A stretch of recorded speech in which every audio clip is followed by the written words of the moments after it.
I am Sudesh Sharma from ASN high school. आज का topic class 10 science chapter number 12 electric current. Okay, then इसमें आज हमारा टॉपिक है factors on which the resistance of a conductor depend. Resistance हमें पता है जिस तरह से जब वो मूव करते हैं तो फ्रिक्शन क्या है। फ्रिक्शन एक ऐसी फोर्स है जो कि मूवमेंट को रोकने की कोशिश करती है। उसी टाइप से रेजिस्टेंस क्या है, वायर के अंदर करंट को पास यूनिट से रोकता है, इनहिबिट करता है, ओके, या फिर चेक करता है। देन नाउ अब ये है कि कौन कौन से फैक्टर्स पे रेजिस्टेंस डिपेंड करता है। This one is the resistance depend on the conductor on its length, उसकी लेंथ पे डिपेंड करता है। Then area of cross section पे डिपेंड करता है। On the nature of the material, और मटेरियल पे डिपेंड करता है। First of all are proportional to L, length के अकॉर्डिंग, जैसे जैसे अगर लेंथ बढ़ती है तो रेजिस्टेंस भी बढ़ता चला जाता है। सेकेंड, अगर 1/A एरिया के के अपोजिट है, विन 1/A, अगर एरिया बढ़ता है तो रेजिस्टेंस घटता है। उसी टाइप से अगर दोनों इक्वेशन कंबाइन किया जाए तो are reciprocal 1L/A, then L जहाँ से प्रोपोर्शनल का साइन हटाया जाता है तो यहाँ पर आता है रो L/A, वेयर रो क्या है, कांस्टेंट है।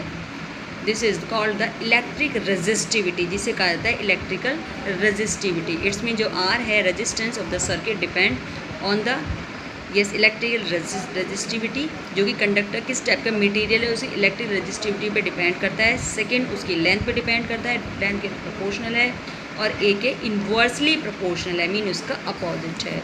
ओके, चलिए अब इसमें जो नेक्स्ट हमारा टॉपिक है वो है हमारा resistance of a system of registers.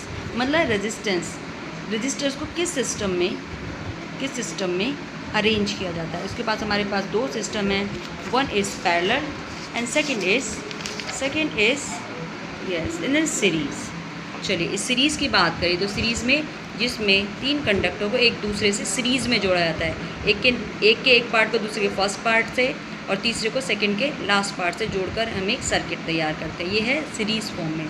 Parallel form में क्या होता है, जितने भी रजिस्टर्स हैं इन सबको एक पॉइंट सारे एक साथ ज्वाइन किए जाते हैं, दूसरे पॉइंट ज्वाइन किया जाता है, उस टाइप से सिस्टम तैयार किया जाता है। चलिए सीरीज़ में हम निकालते हैं रजिस्टर्स को। सीरीज़ में क्या रेजिस्टेंस क्या होगा, जब हम रजिस्टर्स को सीरीज़ फॉर्म में अरेंज करते हैं इस बात का ध्यान रखते हैं कि दोनों में जितने भी सीरीज़ फॉर्म में हर रजिस्टर्स में सेम करंट जाएगा।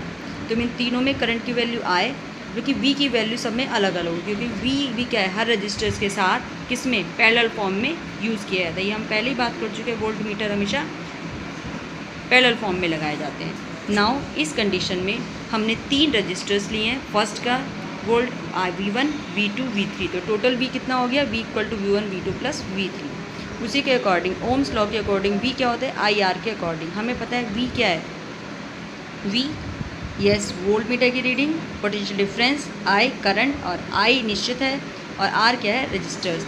सीरीज़ फॉर्म में रजिस्टर्स को हमेशा सीरीज़ फॉर्म में जोड़ा जाता है। नेक्स्ट इसके अकॉर्डिंग V1 क्या होगा, IR1 के अकॉर्डिंग। ये तो भाई फर्स्ट रजिस्टर्स के लिए। Second V2 IR2, V3 IR3, तो टोटल IR V क्या होगा, टोटल V क्या होगा, V1 V2 + V3 के बराबर। यहाँ पे वैल्यू रखने पर V की वैल्यू IR, V1 की IR1, IR2, IR3, और दोनों साइड से इधर साइड से I कॉमन लेके सब में I कट जाएगा, तो R = टोटल रेजिस्टेंस तीनों रेजिस्टेंस के सम के बराबर होता है। ओके, पैरेलल फॉर्म की बात की जाए तो इसे पैरेलल फॉर्म में ये याद रखना कि हर कंडक्टर में, क्योंकि एक पॉइंट से जुड़े हुए हैं, अलग अलग क्या होगी, इलेक्ट्रिक करंट जाएगा, पर वोल्ट मीटर सबके साथ एक ही लगा हुआ है, इसलिए V की वैल्यू इक्वल है। याद रखना सीरीज़ फॉर्म में I इक्वल होता है और पैरेलल फॉर्म में वोल्ट मीटर यानी कि पोटेंशियल डिफरेंस इक्वल होता है। इस सिचुएशन में total I = I1, R2, R3 के बराबर होगा।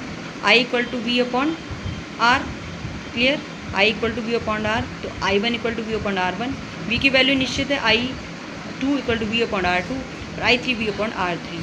तीनों को ज्वाइन किया गया तो 1/R, यानी total resistance 1/R1 + 1/R2 + 1/R3।